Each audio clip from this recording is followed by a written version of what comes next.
Ramazon yana vaqtini o'zgartirdi. Hech o'ylanib ko'rganmisiz, nega Ramazon har yili har xil vaqtda keladi? Shubhasiz bunda Allohning bir hikmati bor. Oddiy so'zlar bilan tushuntirishga harakat qilaman.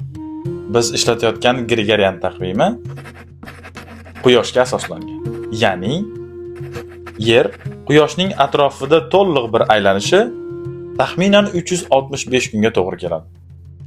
Hijriy taqvim Oyga asoslangan. Ya'ni Oy Yerning atrofida to'liq bir aylanishi 29,5 kunni tashkil qiladi. Ya'ni Islom taqvimi bo'yicha bu bir oydir. Ushbu 29,5 kunni 12 oyga ko'paytirsa, Hijriy yili bo'yicha 354 kun bo'ladi.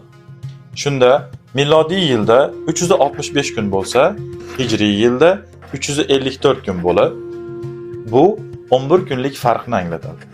Qissadan hissa shuki, Ramazonning har yili erta kelishining sababi to'g'ridan-to'g'ri o'sha 11 kunlik farqqa kelib taqaladi. Videomiz yoqqan bo'lsa, like bosib obuna bo'lishni unutmang. Azimutni kuzatishda davom eting. Omon bo'ling.